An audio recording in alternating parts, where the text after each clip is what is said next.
I think I told you about the German architects, whole group of them a few years ago came to see me, and then they wanted to go look around at a few places, and then they came back here. And I had said at one point, when they returned, they came back to talk about what they were looking at a lot of my buildings on the way in and other things. And I said, well, what did you like best about Albuquerque? And they said, Santa Fe. Great. Yeah. But is Santa Fe, we went to Las Cruces, and we went to, by chance, I also went to Silver City. Oh, you did? Really interesting places. Yeah, I know. A little bit more authentic than Santa Fe, I would say. Well, Santa Fe used to be, but it's just gotten run over by all this development. Yeah. Which I would never believe. I mean, it's the capital of the state, but it's just gotten Californicated. Yeah. A lot of the Californians. But so you grew up in Santa Fe? Santa Fe and here, and Espanola. So this whole area, Santa Fe, I was there through kindergarten, I guess. And then Espanola's not too far up the road. Mm-hmm. And we lived there for a couple of years. That's where my grandfather's ranch was. Mm-hmm. And then we came back to Albuquerque. I was born in Albuquerque. Mm-hmm. So we kind of, among these, and for us, even though the distance to a lot of people seems a lot, it's not like 50 minutes to get to Santa Fe. And, of course, at that age, when I was really small, there wasn't the big highway and all. It was just a two-lane road that went up there. But so I guess it's interesting that you were born here and that you went to study architecture to Arizona, but then you returned. Mm-hmm. And I wonder whether in that kind of understanding of the place there is something important for you, or? Well, I love the place. I don't love this. This is an ugly city, as you've seen. You've driven around here. This is no different than Phoenix or Denver. A lot of the cities, they're just spread out. The place, though, is nice. With the, you've got the 3 volcanoes out there on the west, and the valley and the river, and then the mountains here. So there's difference between a place and a city. Yeah. The city, happens to be, where you can live and do things and come and go. You've got the airport and things like that. But it's the place for me that Santa Fe's a little better. It used to be. And now it's kind of gotten turned into a lot like here, with all the things that are built that have nothing to do with it. Of course, that's changed, over the years anyway. My great-grandfather was governor of New Mexico and lived in the Palace of the Governors up there. And then if you go to the next, I don't know how much time you spent there, there's a restaurant called The Shed, which is the best place to go, which whenever my dad and I would go in there, he said, this is my bedroom. We'd be in there eating in one of the places, but that used to be, it was the Prince residence when he moved from the palace to, after his term of governor, he continued living there. So you grew up in a prominent New Mexican family. I guess, but that never really registered much for me. It didn't. I certainly never inherited or anything, or got anything that way. But and a lot of people don't really know that connection. Some do, but that never really mattered to me either, except just in eternally family. But in some way, what it does mean is that you understand the history of the place. Yeah.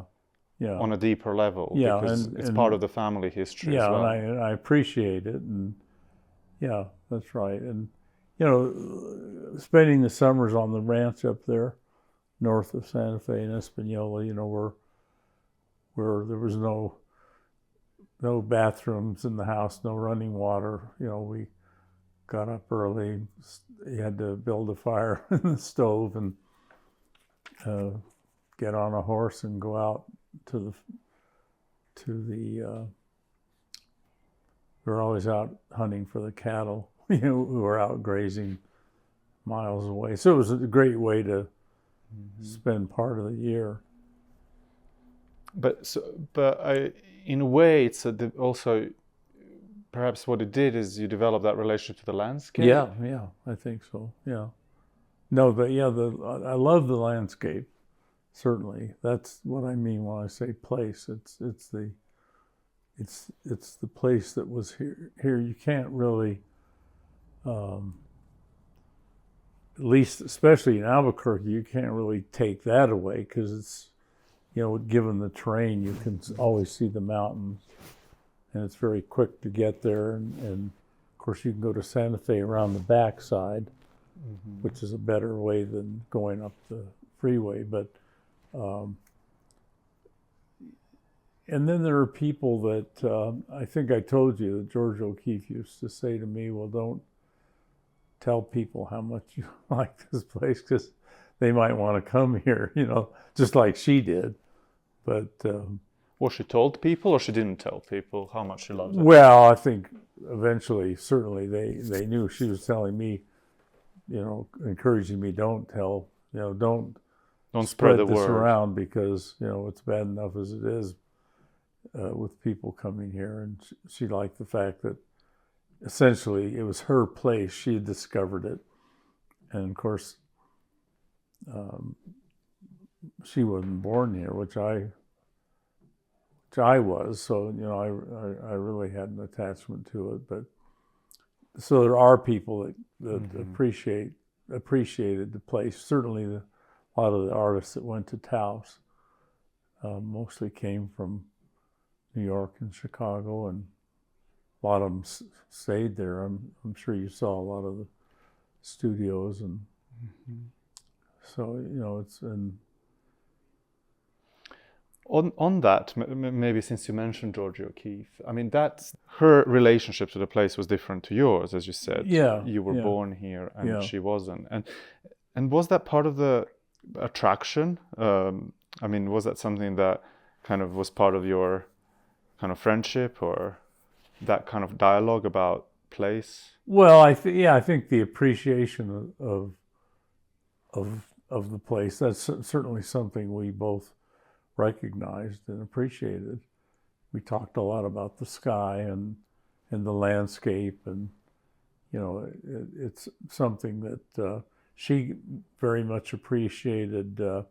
She bought an old house in Albuquerque, which was just completely run down. You know, didn't have a roof or anything. It was adobe. And she and some of her friends by hand actually restored it. It belonged to the Catholic Church, which was next door. And eventually she was able to wrestle, as she put it, wrestle that away from them, you know, and actually own it. And, you know, she loved the connection to the landscape. And what about you as an architect and her as an artist? Was there ever a kind of a dialogue about these different creative fields? Yeah, well, she had been a good friend of Frank Lloyd Wright, so that was interesting to me to hear her stories. They both came from Wisconsin, and she had known him pretty well. And so a lot of the discussions, you know, ended up going back to talking about, we were talking about her work as an artist and how she related to the land. And we were talking about somebody like Wright and his creativity and buildings of his. She stayed in the Imperial Hotel, for example. Wow. And I said, well, what was that like? She says, I was lost all the time trying to find her way around that building, she said. But, you know, interesting to talk to somebody that actually had gone there and stayed there and specifically wanted to stay there and appreciated it. Amazing. She said I think I told that story when you guys were all here, that the only painting she ever gave to anybody, she gave to Wright. And she was asking me if I knew where it was. I said, yeah, I know exactly where it is.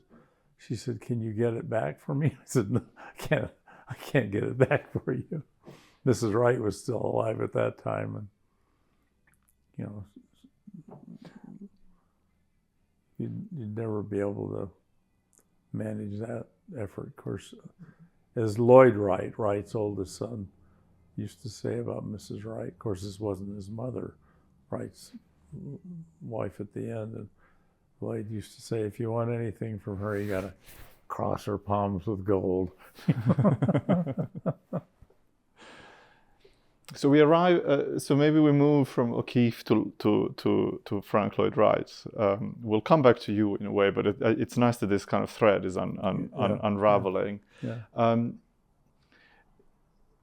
I mean, what was fascinating in discovering your work is almost a difficulty to draw a link to another architect from it. And you know, I know that there are links, and but they're not necessarily visual links, which was important to me, as I told you when you were here, that, you know, I realized you could get buried by somebody like that, you know, absorbed if you can't find your own way. But you can have connections in how you think and maybe what your process is, but the results ought to be completely unique to each of you.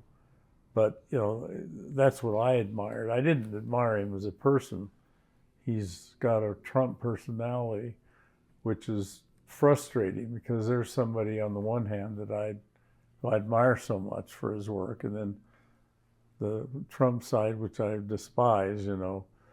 But as their personalities, unfortunately, were very much alike. You know, they didn't really see other people or respect other people. You know, they just kind of. The difference was that Wright had something to give, you know, and he was able to create something. Trump just tears things down. But I don't actually mention this to people often because it's kind of a bizarre thing to say. It's just something I've finally come to realize, how that kind of a personality can exist in opposite types of people. But yeah, Wright, what interested me first, I think I told you the story about when I was, you know, down the street in the junior high school, where the guy asked, the teacher handed out names on a piece of paper, and I got Wright to do a report on him. So that's the first I really knew who it was or heard of him. And he was still alive at that time. And I think right from the very beginning, I kind of sensed an excitement and also kind of sensed the danger, because I remember thinking, you know, wow, it's like Bruce Goff said to me when he first saw Wright's work. He said he was both elated and depressed. Elated because it was the most beautiful work he'd ever seen, and depressed because it looked like everything he liked had already been built by somebody else. I mean, everything Goff, you know, it looked like there was nowhere to go.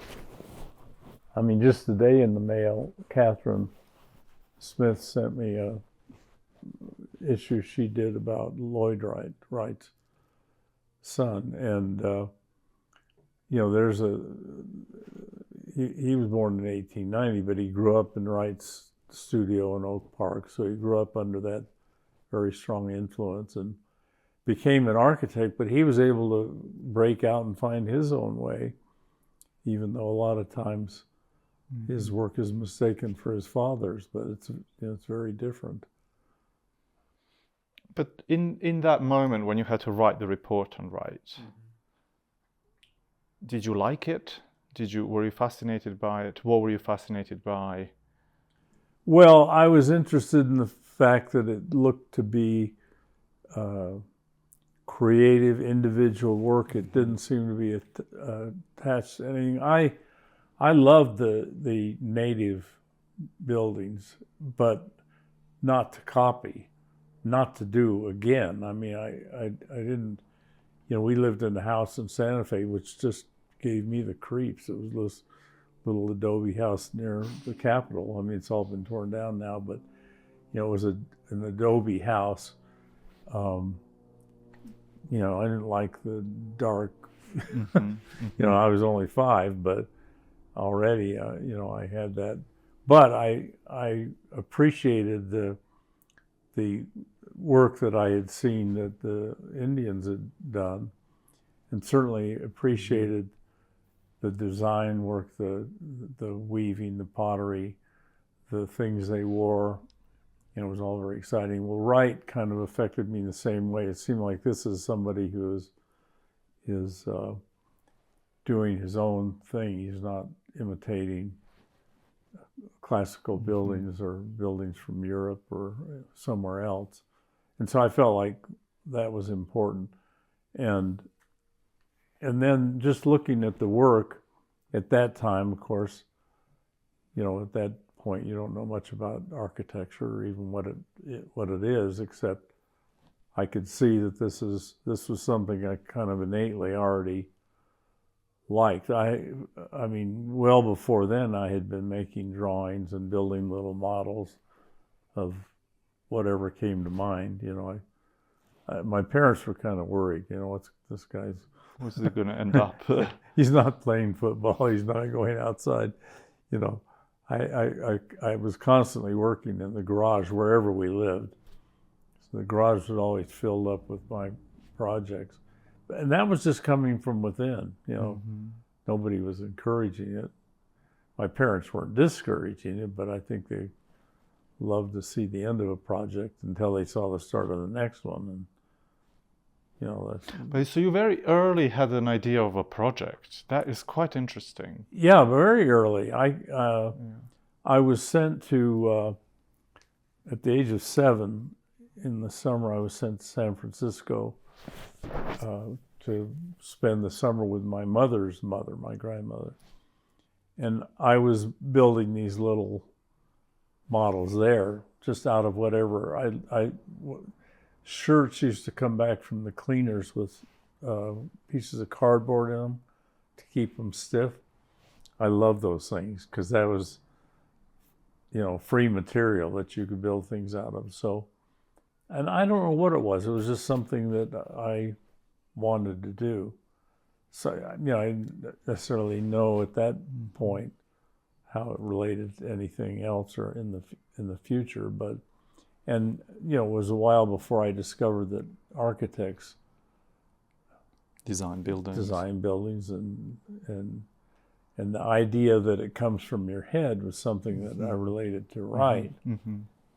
It's not something that you find somewhere else. Of course, many of the architects that we've seen all along, it doesn't come from their head. It does come from, some kind of influence. But, and the idea, I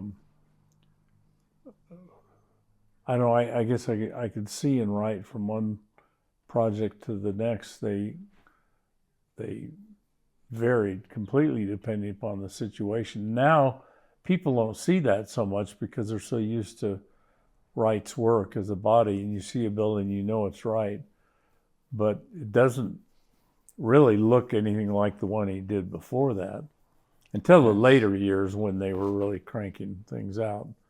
And that wasn't so much him, it was just, by then he kind of created this office to keep things going. But so that fascinated me. I thought that was an important thing to see and to. And then But just as you were speaking, I was thinking about this notion of enclosure. I think certain psychologists, I can't point directly at a person or at a kind of school of thought that talks about this human sensitivity or sensibility towards an enclosure. That enclosures are something that makes us feel comfortable, and we are drawn to things that appear as enclosure. And I wonder, in those early models, in those early experiments, perhaps I'm wondering what were you discovering, or I'm wondering what was the, I wonder whether it's the sense of enclosure or the sense of plasticity or. Well, I think I was thinking more in terms of space rather than enclosure. I was thinking of what I was making was, if you start here where there's nothing defining it, as soon as you put something down there, you've made a statement. And I like I didn't want to make an object that was plopped down. I wanted to make something that affected that, what was there, and maybe directed your attention towards something outside. So I think maybe it was the integration of what we would say was out and what was in. In fact, the idea of trying to confuse you as to which was which. Are you inside or are you outside, and not make it. I think maybe I was almost rejecting the enclosure idea in a sense, trying to open it up. I mean, that's why I would say that a building that's created as more of an organism doesn't have an inside and an outside. It's kind of a continuous thing, and certainly doesn't have a front and a back in the usual sense. And that was something that interested me. But then when it comes to this idea of developing your own language, I really appreciate and admire that there is a strong sense that, even though you're aware of a kind of history, both native history as well as names, architecture that has a name attached to it. You're also acutely aware of the need to not be referential. At some point, surely you're aware of influences and you're almost having to reject them and fight them off. Have you ever done that in your art process? I think it's more, I don't know, it's not so much fighting them off, but it's an appreciation and understanding of something, say, that really interests you, and you can feel this is something that deserves my attention, but that you somehow absorb and integrate it as an idea, and it may become a part of something you're doing later, but with not necessarily any visible or visual reference, literal reference. So, the idea of, I've known architects that'll, very much admire some designer part of the design, and they actually will just copy it. And their idea of making it their own is make it a different color, or, do something like that, as opposed to really understanding the essence of it, what it is that makes it what it is that you appreciate, and work that way. It is hard to explain. I mean, it's, one of the things I always joke with Christopher Mead, as an architectural historian, they just love to talk and they love to write, and everything is got to be put into words. And I think, if it's great as architecture, you can't change that into another medium. You can't make a poem that really explains this architecture. Same with art or music. These are different mediums, but they can actually be expressing the same thing, but within their own, within the context of each medium. Yeah, and I mean, I can think of. I was listening to a piece of Satie piano music one time, and there was some kind of a combination of notes that, for me, it kind of stayed in my head. But what it did was represent kind of a way to break out of the normal expected ending. That's what I learned from it, and that can affect something that you're doing in another medium. Something you're doing where I'm thinking, well, that this doesn't have to end the way it would normally end, with, say, an engineer's input or something like that. So there are connections. Would you also call that a surprise? Or do you see value in surprise in architecture? Yeah, oh, sure. I think that I'm trying to think of another word that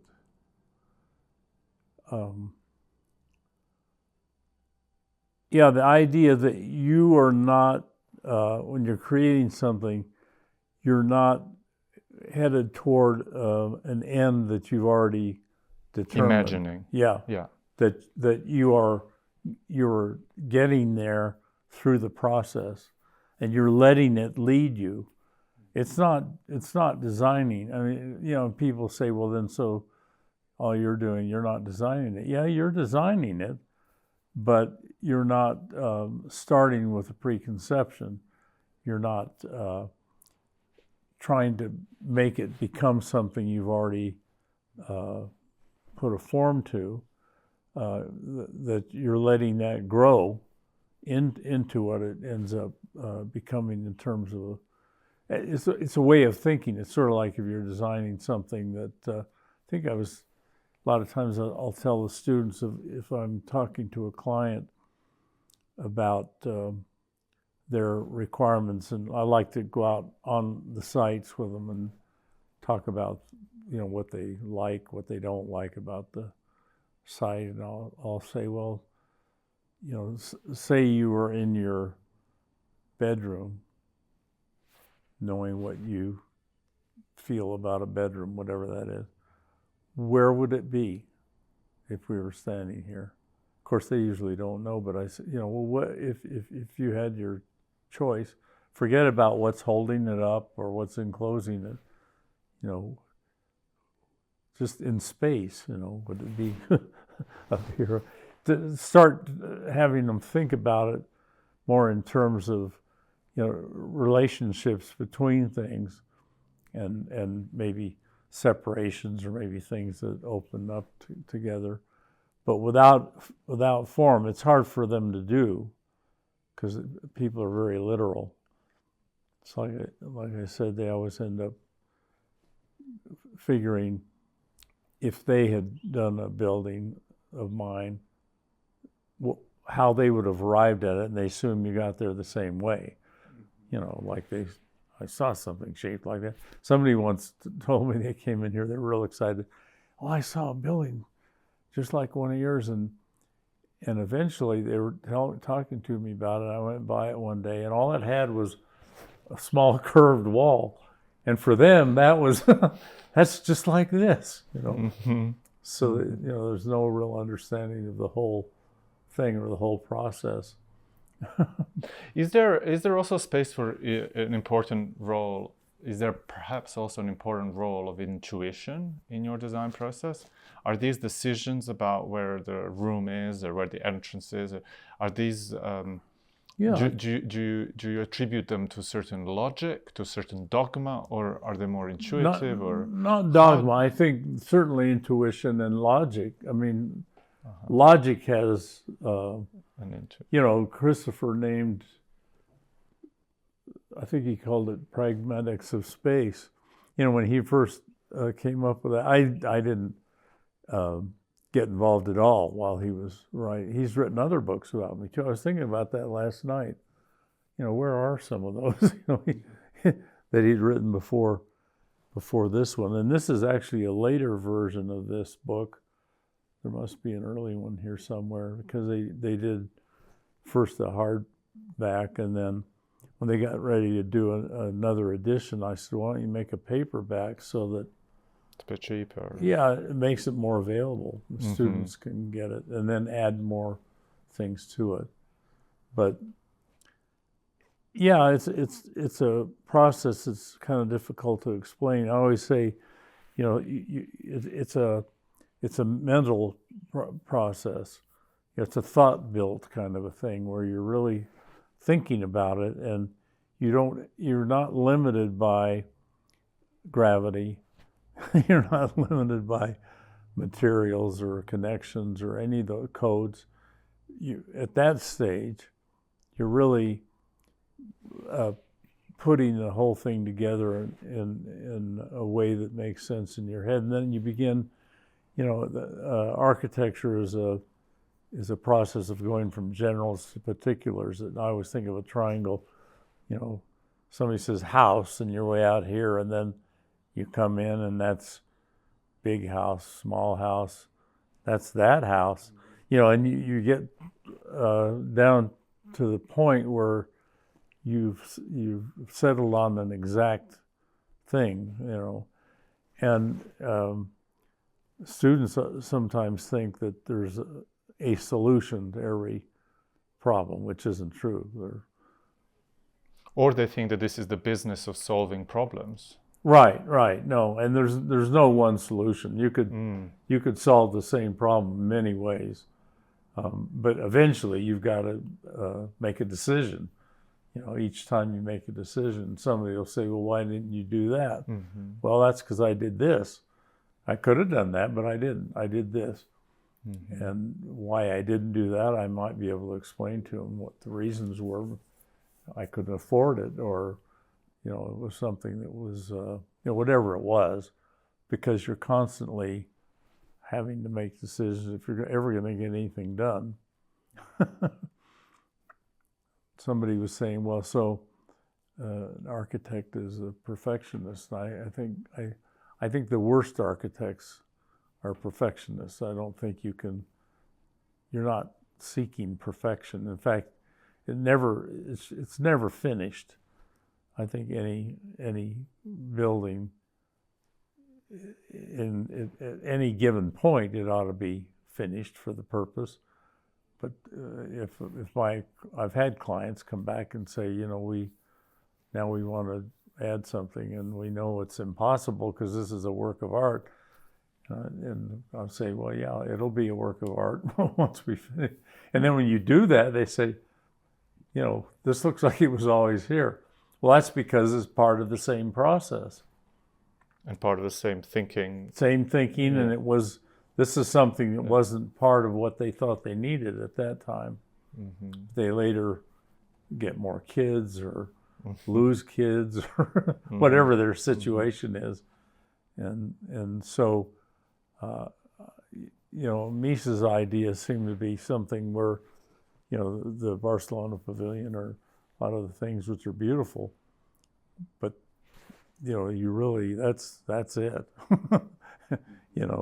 Probably in his mind. I mean, he's somebody I can admire for what he did. I don't care for that particular approach.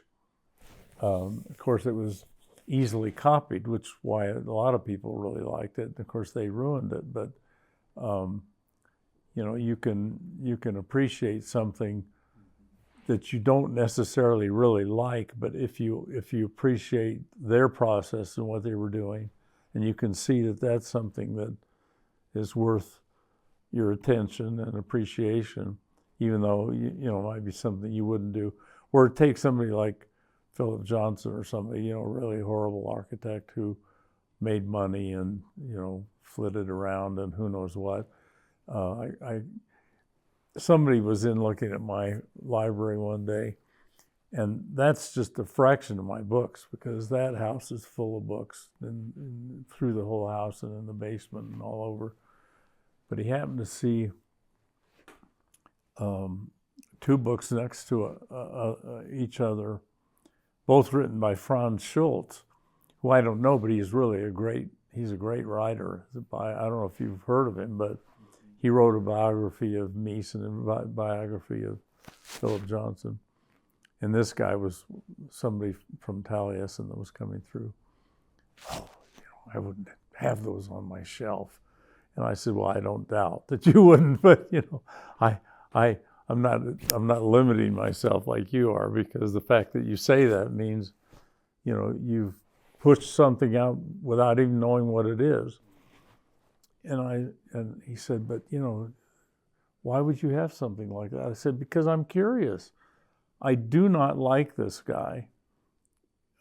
Actually, I met Philip Johnson. I liked him as a person. What a character, interesting character.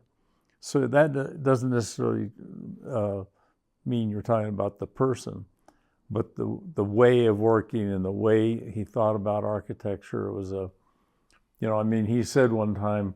What is it, that it's commercially driven, or? No, it doesn't. It doesn't matter that it's commercially driven. I mean, you can be successful if you're doing something that attracts people, and you want to be able to make enough money to be able to keep going. I mean, I think in his case he was really going for the money, but he was a multimillionaire to start with, so that he didn't need money. But the way he thought about architecture was very frivolous. He once said, you were about to say something that. Yeah. He was saying, if you need what was specifically he talking about? I think he was talking about an ellipse or something. It was some shape. If you need it, you get somebody to go get that for me. That's how he thought. You don't do it yourself. You don't really. You've got somehow preconceived thing and you want to get it. Well, you get somebody. So I never forgot that. The idea that you can I thought of his things as being concocted that way. I want this fireplace, get me one. I want, and that's kind of how the buildings look to me too, arbitrary and. Well, he certainly moved through different styles. Yeah, that's right. He went from museum to postmodernist. That's exactly what they were. They were styles. It wasn't really architecture. It was styles. So that's what I mean. There's no nothing coming. Wright always said, when a man builds, you know him. When he builds, you know him, or you know what he doesn't know, or you know that he didn't know any better. You get somebody like Philip Johnson, you don't really see the man. You don't see a presence or an intellect. You just see it's kind of like a guy flitting through space. Just I'll do this, I'll do that. That's what I mean. It wasn't a serious way of looking at architecture. Have you ever had a manifesto for your work? Has there ever been a kind of a set of principles that? No, I don't, and I don't really look at it that way, because Wright tried to do that, but didn't really. He never was able to say what organic architecture was. He glommed onto that word, kind of ruined it for the rest of us, because it became a literal thing. It almost became a style, which is not what he wanted to do. And of course, that didn't start with him. Louis Sullivan, there were people before him that were using that term, and I think they were referring more to also an approach, a way of thinking, but they didn't all end up with the same result. Sullivan said form follows function, and people get tied onto that, and I don't think they understood what he meant, because when he was saying that, architects, in the Beaux-Arts sense, they were doing the grand facade. They were looking at the form, and I always thought his follows meant that comes after this, whereas people say literally it is expressing something specific, and you can look at it both ways. But I mean, at the time he was working, they weren't thinking about what the building was or what the functions were. They were just thinking about form and very specific rules of classical design, and he was reacting. He went to school in Paris. He went to the école, and he said once, I've got a copy of a letter he wrote to Bruce Goff, where he said, I had that same education. I've spent my whole life trying to live it down, trying to get rid of this. So, and Wright Wright felt insecure enough that he had to say that he went to university, which wasn't really true. He spent a couple of months, it looks like, at the most, and almost as window dressing. I mean, his mother was kind of pushing him into it. And, he was still kind of rebelling and got out of there as fast as he could. But it was almost like he felt like he had to be able to say, because his writings vary from one thing to the next. He lied a lot and couldn't keep it straight from one to the next. It's funny because his autobiography really had a great impact on students and on people.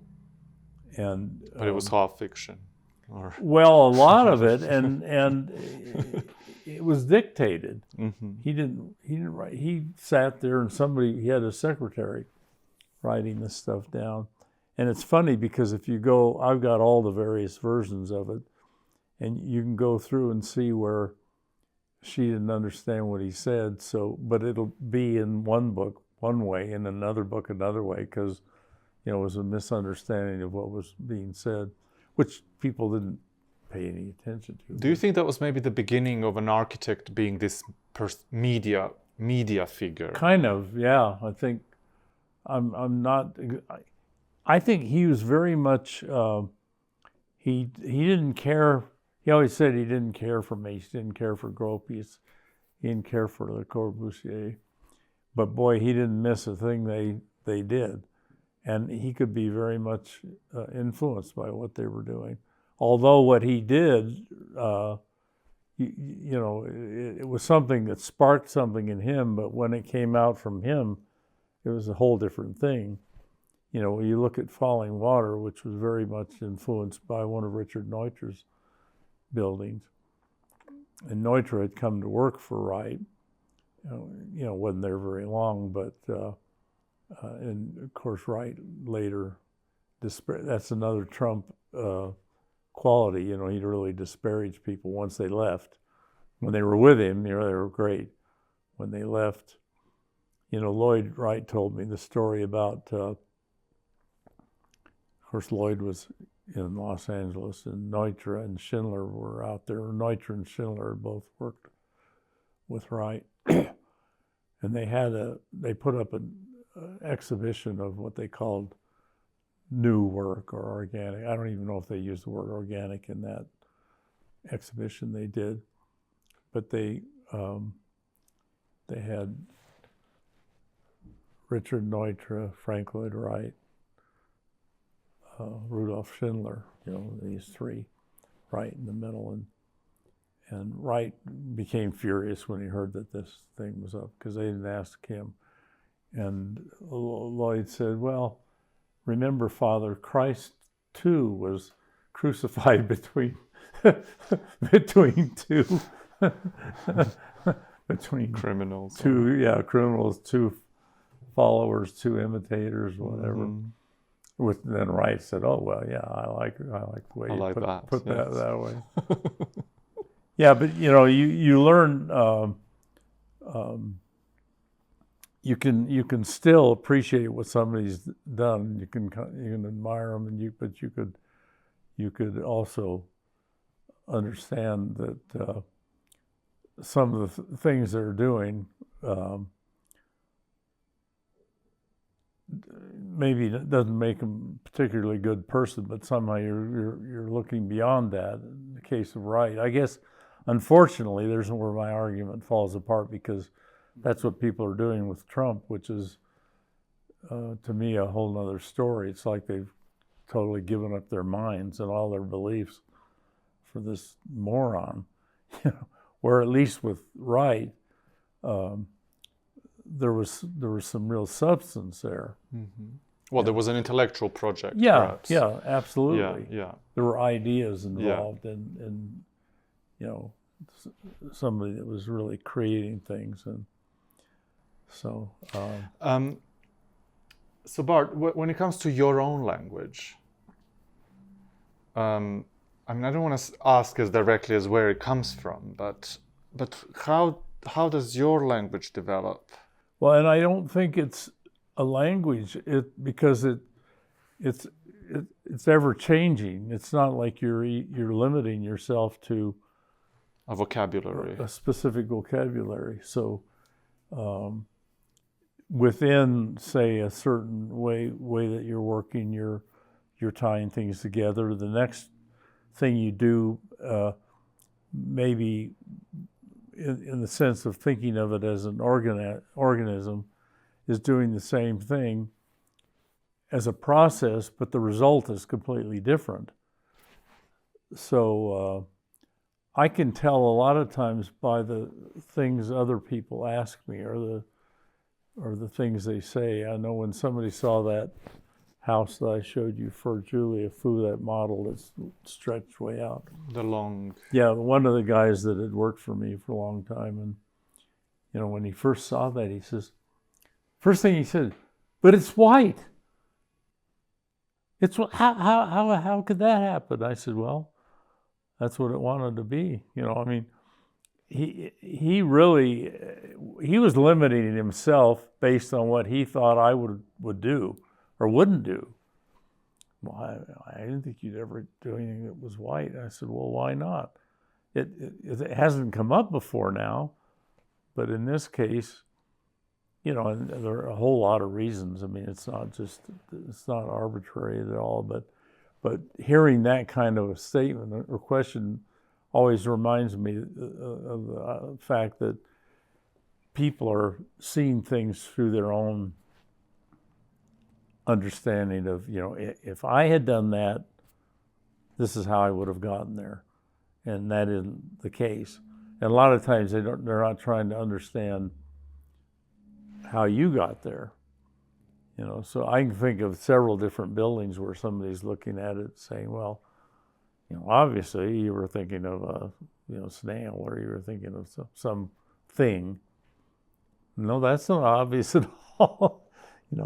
It didn't. The reference to that didn't become that until it was manifest, until you had something to look at, and then people immediately began to associate it with other things, because it's not a house as far as they're concerned. But that seems to then translate to your relationship to clients, or to your relationship to how you work with clients, where they might come to you expecting a thing that they've seen, but actually what you offer them is an attitude, and something actually probably completely unexpected from their part. I'd be disappointed if it wasn't unexpected. I mean, if I ended up showing them something after having spent time talking to them and working with them on the site, and in general terms, I don't talk to them about shapes, I don't talk to them about materials or anything that way. We're talking very, very, very general kinds of terms. And they always end up saying, I didn't think you'd do that, or I never thought of that. Well, that's my job, I'm not. But many architects are just trying to Perpetuate solve itself. their client. Yeah. They're whatever they say they want to do. Oh yeah, we'll do that. I might have a client that says, I told you about the client. At the end of the discussion, said, well, of course I want a colonial house, and I said, can you repeat that story? Just because it's we're now recording. yeah. Well, I mean, if I showed a picture of the building,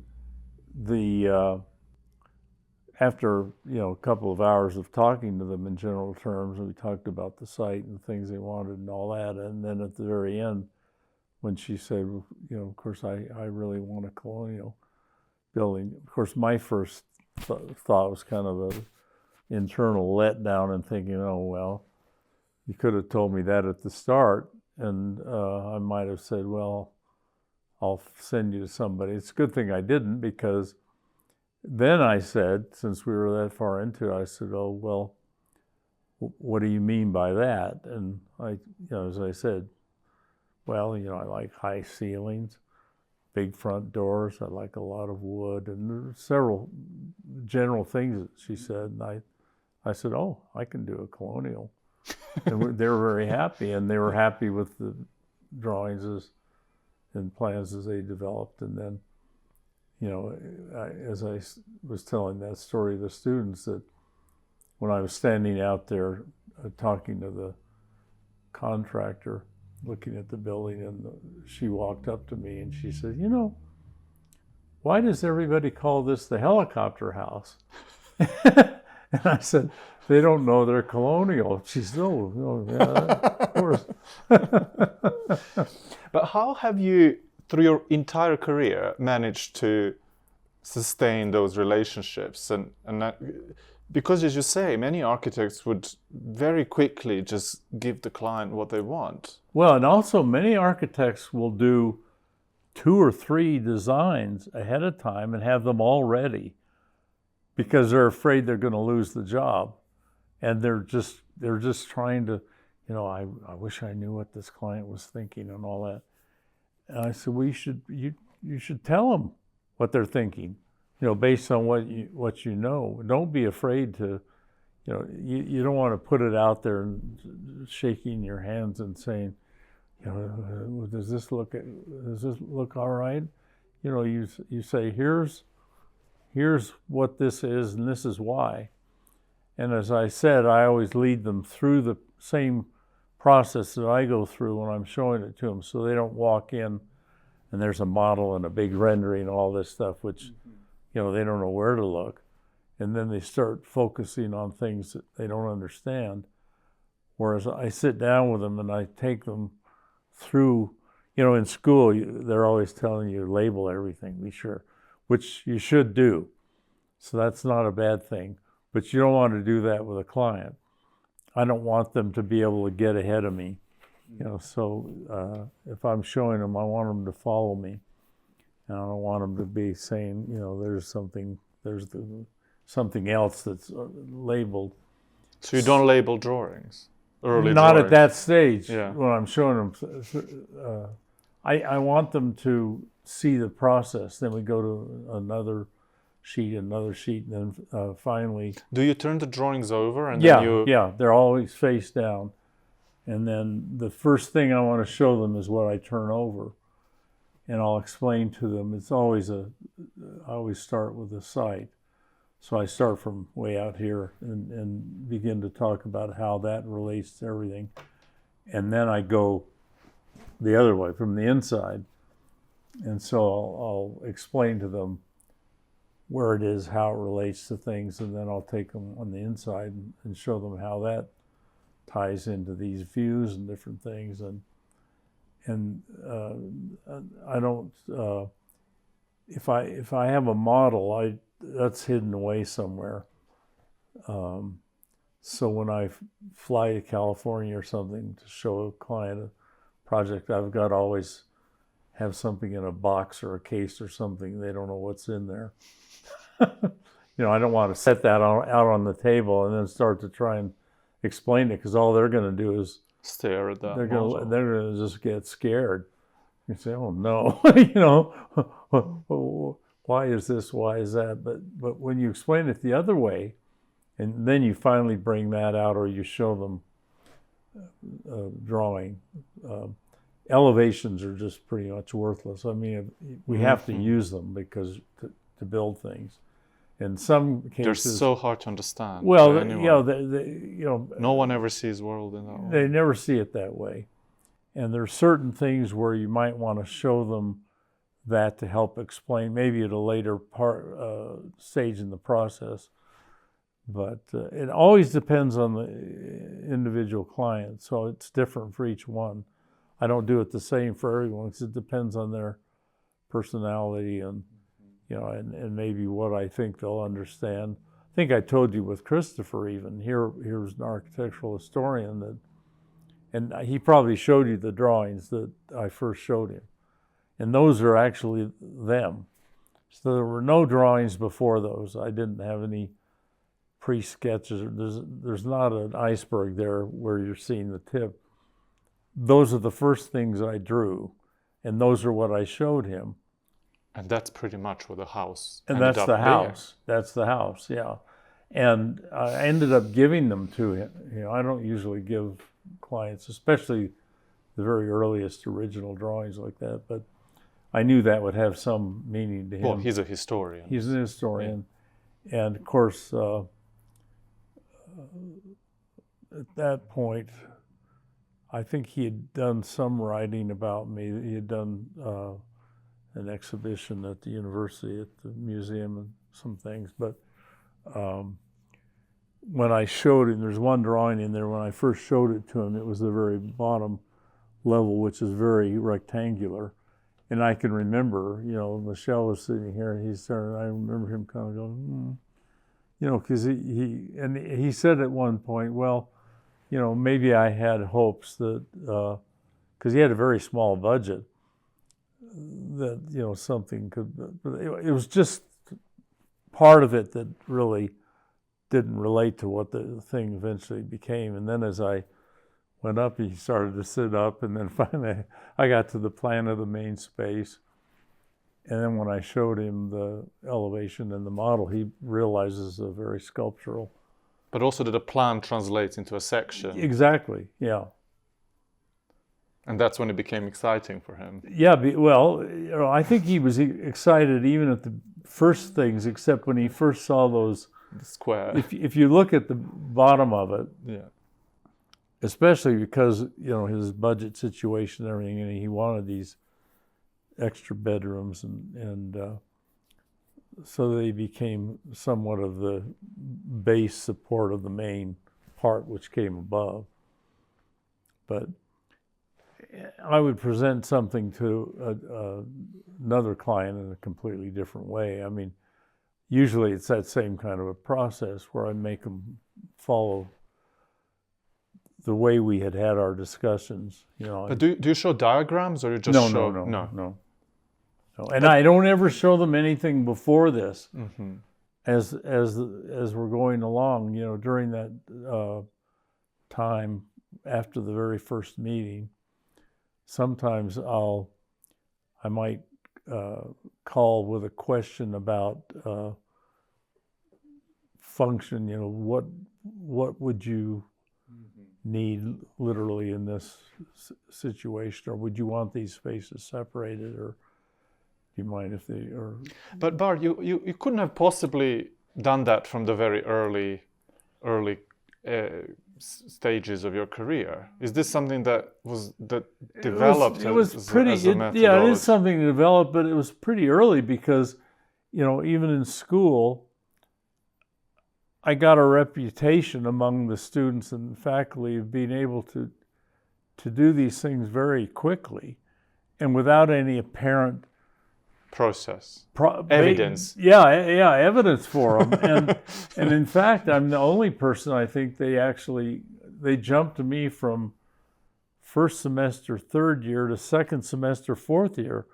So in that year, I was in third year, the first half of the year, and went completely into the second half of fourth year design. This is in a 5-year program, which they had never done, and it wasn't my idea, and I was surprised when they brought it up. And of course, I became really disliked by the fourth year students because the big design competition was that second semester, which I won, you know, having come from third year. And I didn't pay that much attention to any of this because I was just busy, and I was really loving doing what I was doing. But yeah, there were a lot of things about what would they talk? They were talking about bubble diagrams and stuff like this. Massing diagrams. Massing diagrams. This was I hated those. Stupid. I hate those. I learned why they were doing them, and actually ended up learning a lot about the limitations of the people that were teaching you. Absolutely. And I sort of got a kick out of that. I was thinking, well, so you never did that? Not for my own things. I mean, there were places where you had to do it because they gave you a problem, and they say, well, how would you do say a bubble diagram or something like this for it? And so I learned how to do what they were doing, but I wasn't, you know, when I was doing my own designs, I was certainly aware of needing to understand relationships of things, and maybe that's what they were talking about with these bubble diagrams. Usually their bubble diagrams ended up being the plan, you know, not much imagination. And they end up being boxes. Yeah, they end up being boxes. The most unimaginative buildings. That's right. That you can imagine. I was fascinated when I found out that your models are not really process models, but they're really there to just show the final idea. I saved everything, so I've never thrown away anything along the way. So if you look at all these projects, that's the only evidence of that project, and it resulted in that model. If I felt like there's some that I didn't need a model of this because you were just doing it. I didn't have to. It was one-to-one. Yeah, I didn't have to explain it to anybody. I mean, the building department might have liked a model of it, but then they probably would have rejected it. So, and there are times when I thought that sometimes you got to be careful what you show clients. I'm working on one now where I was telling the guy that's working for me that is doing a lot of the direct dealings with the developer, the not my client, but the people we're having to deal with at the site, who are kind of nightmares. They're nice people, but these regulations, these things they come up with, I just can't believe it sometimes. And yesterday I got an email from there. This is from Utah, and geotechnical report. And I opened the little thing on the computer and saw the title, and so like an idiot, I pushed print and walked away because I don't like to read these things on the computer screen. And the printer started chugging away, and I thought, stop, what are you doing? And it went 70-some pages, which made it easier for me to read, but I thought, criminy, and it's information I need, but, it's talking about the soils and this. But who can ever possibly consider 70 pages of any information? Well, here it is. Well, and yesterday I ended up reading the whole thing, but, a lot of geotechnical stuff is graphs and things like that, and talking about the different soils and stuff like that. And then they're making recommendations where I said, no, I'm not going to do that. The guy says, I want you to over excavate 15 feet down and then recompact, and but I'll deal with that because the trouble is once they send this thing to the building department, then they're saying, all right, well, then you have to do it. You have to do it, and then I have to convince them that I don't, which I will. But That's a later process. But staying on this question of your ability to almost design it in your mind. That's what I'm doing. I mean, the main part of the process is my mind. I mean, eventually, I've got enough there To start to draw it. that I sit down to draw it. And the process had always been the same, because most of my drawing, well, now I don't know, because we've had several years since the computer became available, but up till then, everything was hand drawn, pencil on mylar usually, or vellum. And so most of the drawings, if you go through and look at them, are that way. And so the initial drawing is what you saw at Christopher's. And all the projects had that, I call it buff paper, the Tracy paper. So for each one of those, you can see that. And I got to where I was starting at that stage of a project. And I went and set up my parallel bar and put the buff paper down, and the guys in here, at that time I had 2 or 3 people. It got to where, especially as you get into the computers, you don't have to have them right here. They can be anywhere, But they saw me and they thought, oh, here we go. It's coming. Giving birth, And I sat down and I actually started to make a line, and I thought, wait a minute, because by that time I had learned how to work one of these things. And early on, I had no interest in it at all, because it just looked like it was just going to be limiting things. But as soon as I got to where I started seeing programs that didn't cause limitations, I still remember I sat down, because Corey, who had worked for me for a number of years, was the one that loved the computer. And we were talking about something about the project where we had a drawing in the computer that I had given him in another form, and he put it in there. And then we were having to do some labels or something like that. And so I was marking up this sheet over here, and I said, well, I can show me how to do that. I can do there. And that's how it started. All I was doing was typing in things and stuff, and then I got more and more familiar. And then I learned the program and realized, okay, this is fine. It'll do anything I want to do. And so with this one project, I actually got up and moved over to the computer and made the same line I would have drawn, and then kept going. And I said, oh, this is great as a tool. It's just a pencil. And yet it was a lot easier, because this is one that had a lot of curves. And, when you're doing things by hand, if you've got a very large radius, it might be 2 desks over. You've got to figure out how to make that curve.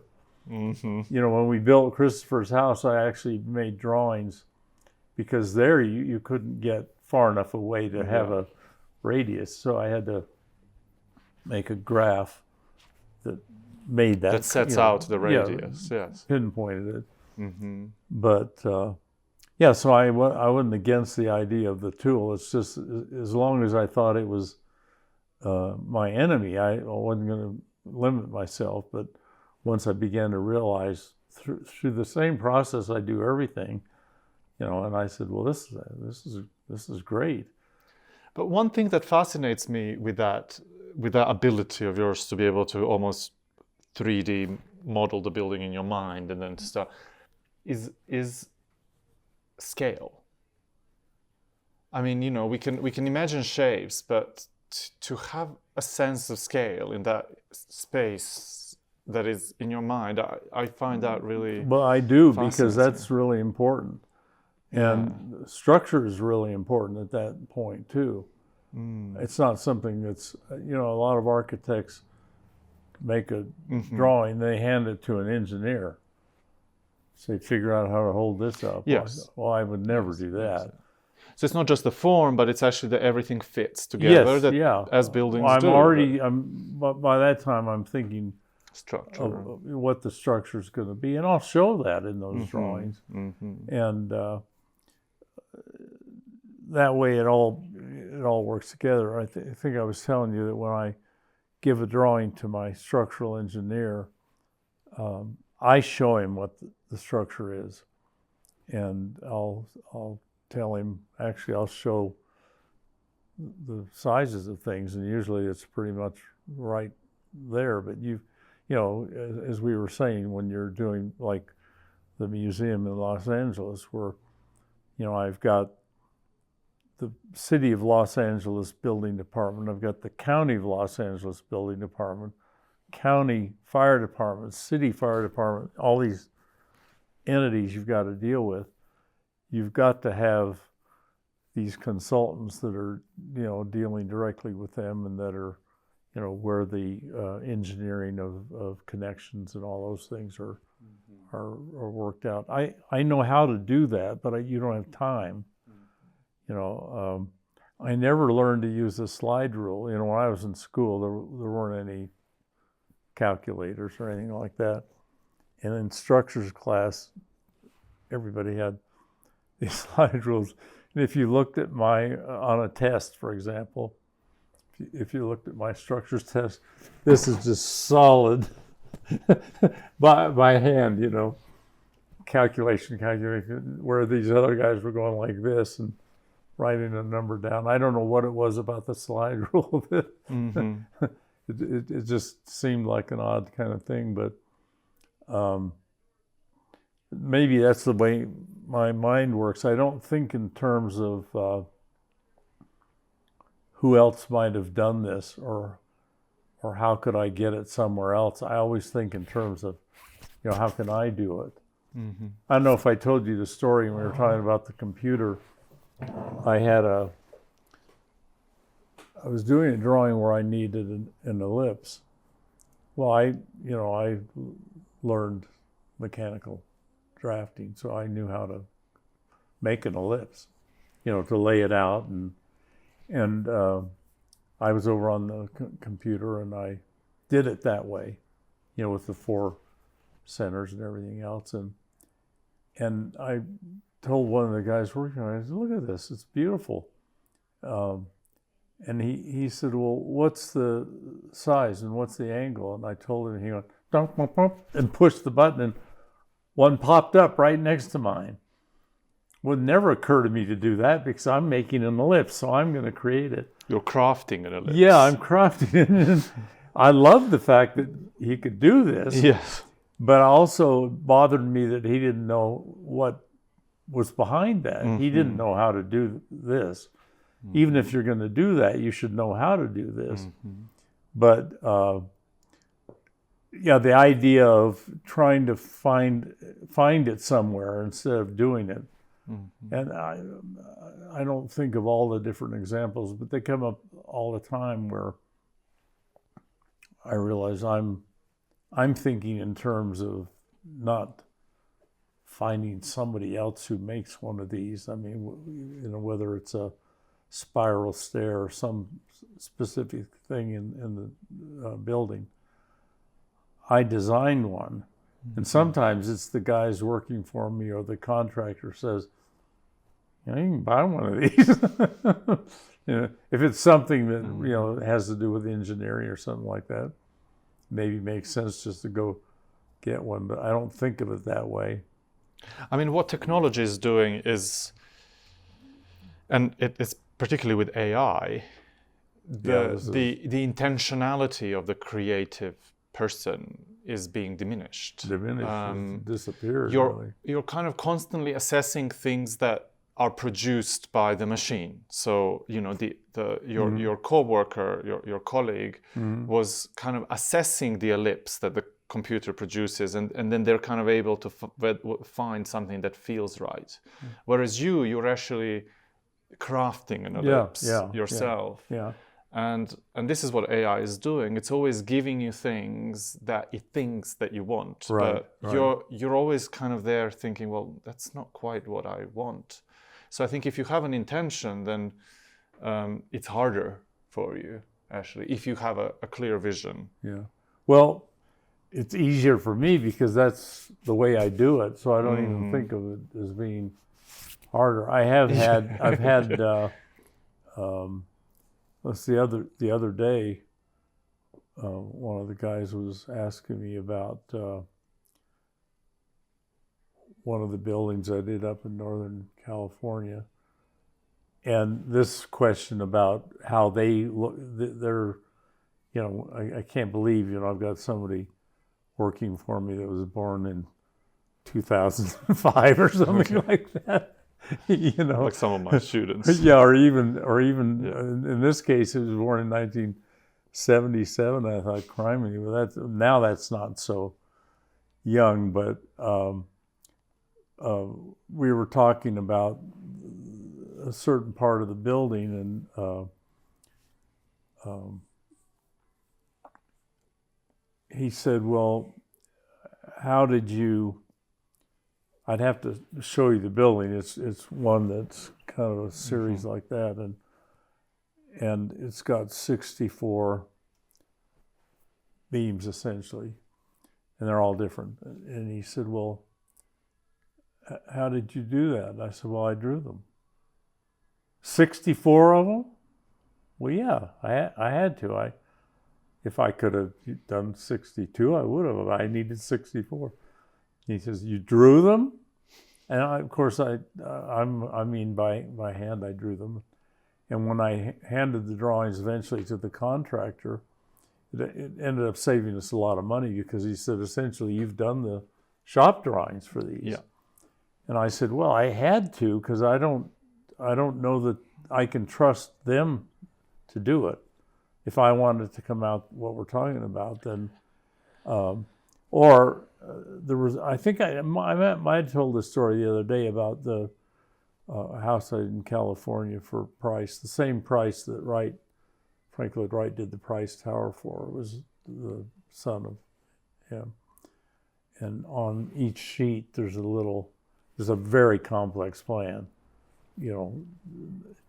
Each sheet, there's a miniature one of those at the top, which is a reference plan. And I remember a student looking at those drawings. And a lot of these drawings are in the Library of Congress, the original ones, but I kept copies. And he was looking at those things, and he said, well, what program made those? I said, well, I drew one. You drew that little one again, by hand? Well, yeah. Like what else? So it's a whole way of thinking that's changed, with the tools have actually gotten better in many ways. But well, I think this is I guess an important moment where we could actually also draw a certain distinction between you and, let's say, Frank Gehry, who very much played into this idea that you can just kind of, imagine a shape and it will work itself out. And maybe that's where there is a certain rationality in your work, even though it appears very, well, I don't want to say organic, but it appears very dynamic, at times almost parametric. Yeah. But yet there is a logic, and the logic kind of fits within the form and logic of, let's say, structure or use of materials, which we saw in Christopher's house. Yeah, because a lot of people look at them from the outside and they think that it's very arbitrary or intentionally complicated or it's not going to work out. But they don't realize it's not something that Gehry works with a shape, and then they have to figure out how to make it. And it isn't him that's doing that. He's got the charrette monkeys in the back room, hundreds of them, and then a bunch of computers. And some of the things that he does are very beautiful as, say, a shape, if you only see part of it. I was invited to the opening of the Disney Center when that building opened, because they had actually, oddly enough, they had an exhibit of some of my drawings in there because the Library of Congress had a thing in there. But you could appreciate certain aspects just looking at a beautiful form. But when you get to it and you get inside, that's not what it is at all. is 3 or 4 buildings, piled on top of each other. One of them's holding it up. One of them's keeping the air in and the air out. The other one's keeping the water out. The other one is the architecture, as they think of it, which is the function. Well, what you would call the architecture in his case is just applied to the top of this steel box that's underneath it, and that's all the flowing. They don't make their way inside; they're actually attached. And I could walk between. I could get up into the top and walk underneath these things and be standing on the square box below it. So it's not really an integrated idea. There's not a structural idea. And if you've seen him, well, it's not fitted. The building is not compact. Well, it's not one building, as you say. No, it's 4 or 5 different buildings. Yeah, one of them is the structure is different than what somebody might say the architecture. The structure is architecture if you're doing it right. In that case, it's not. It's all completely hidden, and it's there just to hold up the architecture, which is, like I said, the architecture is what falls off the building in an earthquake, because like a lot of the buildings we've seen, recent fires in Hong Kong and stuff like that, it's the facade that catches fire that was stuck on at the end, and where they were using those new composite products that were fine for quick erection and for economy, but they burn, which you can't have in a building like that. But you've spoken to Gary. Mm-hmm. You've had moments of exchange. Has this been something that was discussed? No. Well, no. I mean, those were very short kinds of things, because I didn't find him that likable, and didn't really particularly. It wasn't somebody I really admired. I mean, given what I had seen that was coming out of him, I thought, well, he doesn't really know what he's doing. He's concocting things. Mm-hmm. And how does how does that compare to Bruce Goff, who actually is an influence, perhaps? Or yeah. Well, Bruce Goff did know what he was doing. Frank Lloyd Wright knew what he was doing, and there was something to be learned from them. In your discussions, you're talking about ideas. You're talking about creativity and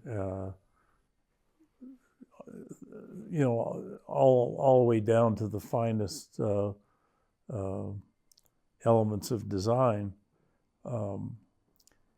I always think of the film I saw of Frank Gehry sitting there at a table with a cardboard model. He was ripping out pieces of paper and sticking them on with tape, and it may be more how a sculptor works. Now he resented. He didn't. If you called him a sculptor, Bruce Goff. No. Oh, Gehry. Gehry. And I tried that and got. I'm an architect.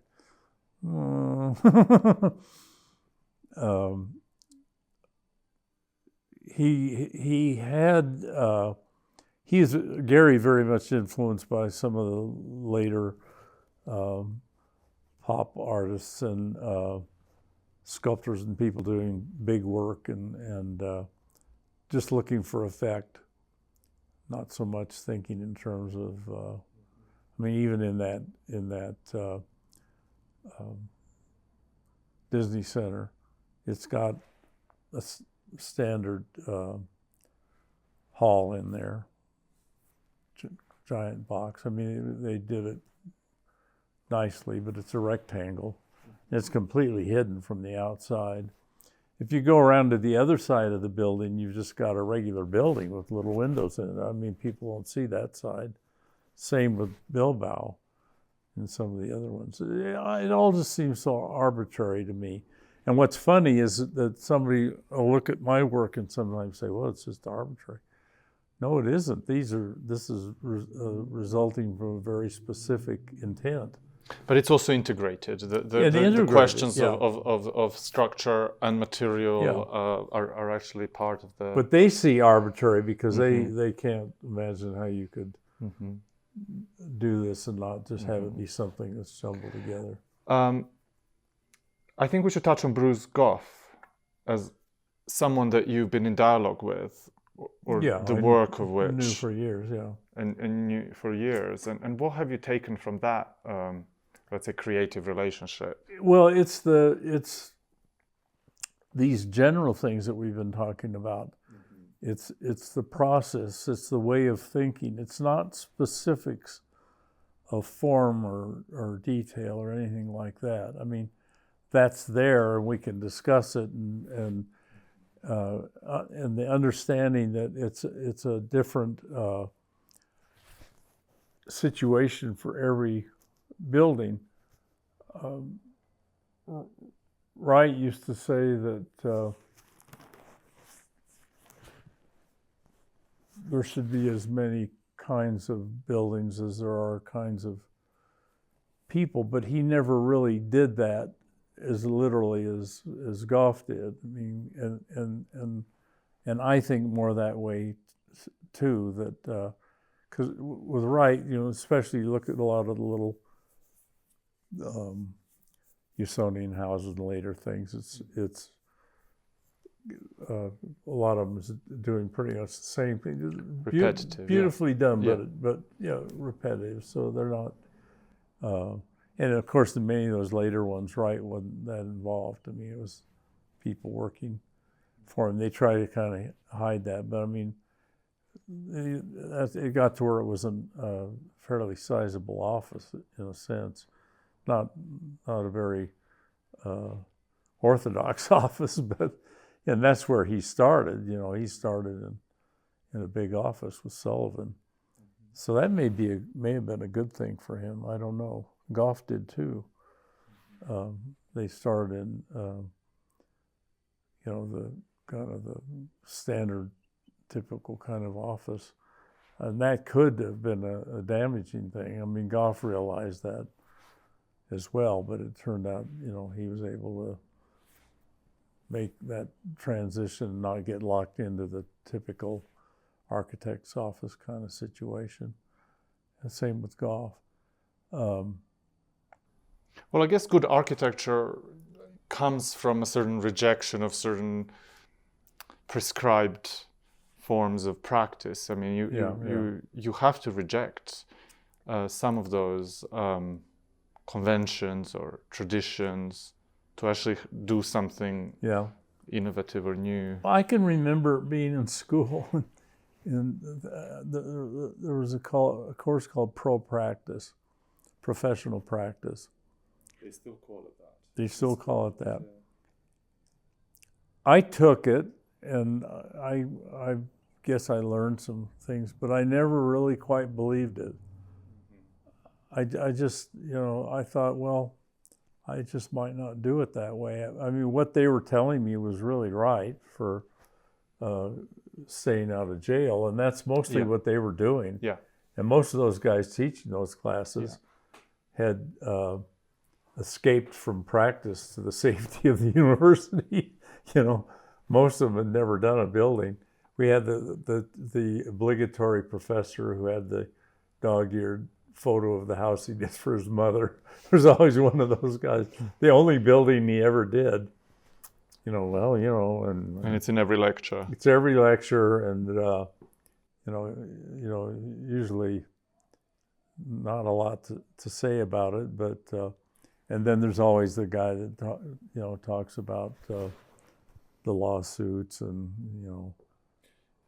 I guess my message is always to young architects is that when you're told what's right, or like when you're presented kind of exactly how to stay out of jail or these ways in which, or even when you're presented how successful practices came to be successful, well, one thing you can be certain is that the next successful practice is not going to be following that same trajectory.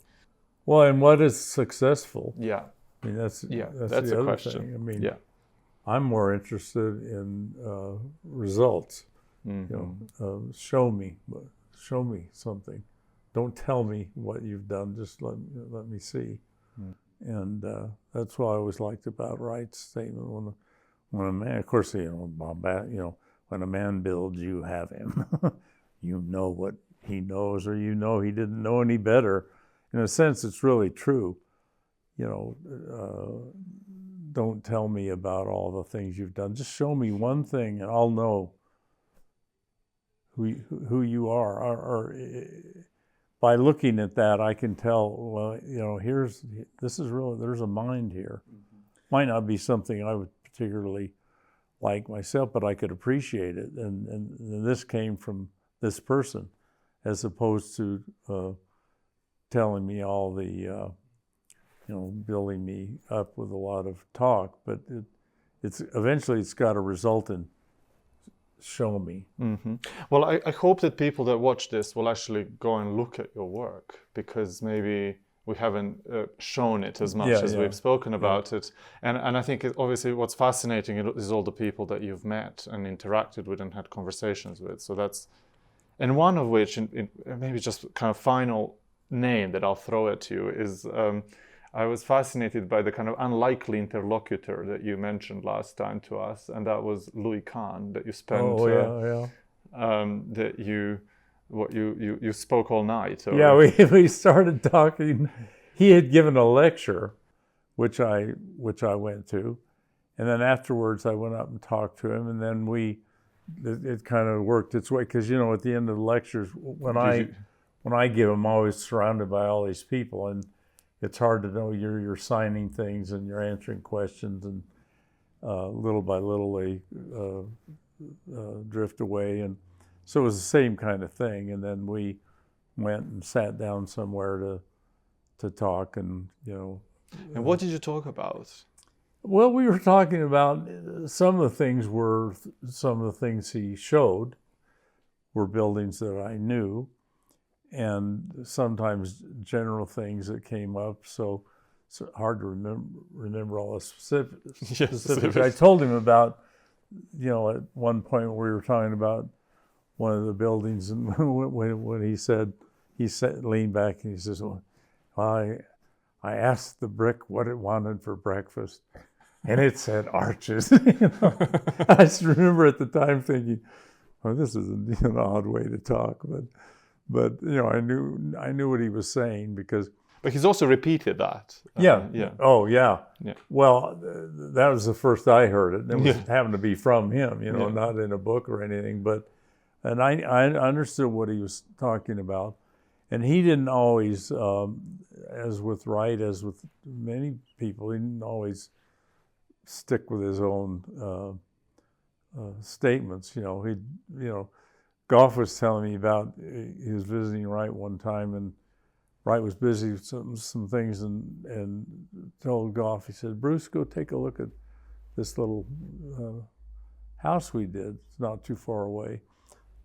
As I said, Goff never learned to drive, so he always had to have somebody to take him around. So one of the students or somebody took him over, and Goff looked around this house, and then later came back and, "Well, Bruce, what did you think?" And Goff says, "Well, I don't quite know what to think," because he says, "You always talk about the nature of materials and nature of wood, and here you've painted the wood, and you talked about several things in the house that were different." And Wright said, "It's a holiday, Bruce. Give me a holiday." So it shows you Wright wasn't sticking to his own things, where something else came up or came to mind, or whatever reason. It didn't lessen the value of the building. But Goff knew, the things that Wright had said, and he said, here he's broken several of his own rules. Principles, yeah. Yeah, and Wright saying, "It's a holiday, give me a holiday." I remember Goff saying, the client was I guess it was for that same house, and Wright was there. They were going down the stairs, and as they were headed down the stairs, they looked across the little roof on the way down, and oh, Mr. Wright, I thought that she was saying, you see how the roof is sagging, because it was all filled with water in there when they came down. And I've been kind of concerned about the roof sagging. And Wright says, oh, don't you see, my dear, I've given you a lovely bird bath. And they just kept walking, you know. It was like this story you probably heard with Johnson, where he said he called Wright at a time he was giving a dinner for people, and he called Wright kind of upset, saying the rain was leaking on his head, and Wright said, move your chair. So things like that are, just stories that you hear, but it isn't a question of a manifesto or a hard and set bunch of specifics. It's more of an overall idea. So as Goff found when Wright was talking about, well, it's a holiday, he wasn't locked in. And there were several things that he did along the way that were essentially broke what he said was don't build on a hill, build of it. And then next thing you know, there he is on top of the hill. Yes. Because it had to do with the specifics of that problem. So I think I got off the subject of where we started with that. I don't remember. Well, we started there, but we started with where did we start? We started with the idea of we talked a little bit about Khan, and that translated. Oh yeah, that's right. Yeah. That translated to this idea of material and principles. Well, and this dynamic relationship. Yeah, and the thing with Khan was the idea that architecture is something more than just a business, which is something I've always felt, Goff felt, and I think I might have told you that Goff had a very sort of negative attitude about Khan. Khan definitely had a negative attitude toward Goff, and I was telling Goff later after this, I said, you two guys are more alike than you would realize. I mean, the results are different, which is good. That's what it should be. But, in many specific ways, but just in general as people, the way you think about space and architecture, even the attitude almost. Yeah, the whole attitude is very, very similar. I mean, the fact that, neither one of them, got tied into, the things like automobiles, which were just coming about when they were, in 1904 when Goff was born, 1905 or 6 when Khan was born, and neither learned to drive or got involved in that kind of thing. They were really, which was the opposite of Wright, who in the second he could get a car, he was ready to jump. Well, opposite to Le Corbusier as well. Exactly. But it was fascinating. I mean, that was one of the interesting things with Khan. I was realizing these people aren't that different in many ways, and the work is quite different. And I can appreciate aspects of both. I became interested in Goff because of my initial interest in Wright and my desire to be able to approach things in an individual way, which I could see Goff was doing without being literally stuck imitating Wright, because I realized early on that was going to be important, and here Goff was doing it. And Goff said the same thing about Lloyd Wright. When he first saw some of Lloyd's work, he said, here he was right under the roof of this great influence, and yet he was able to break out and do, some very interesting things of his own. But it is interesting that we finish with some names of people, but also there's a vernacular of a place, and that often doesn't get acknowledged as much because it's a dialogue that is not verbal, because it's the surrounding. It's about the context in which you grow up and practice. Yeah. And it's visible in your work. Well, I've always been attracted to creative work in music. As I said, to me, Ravel, Debussy, Stravinsky, that's not classical music. That's modern music. Well, it's considered classical music.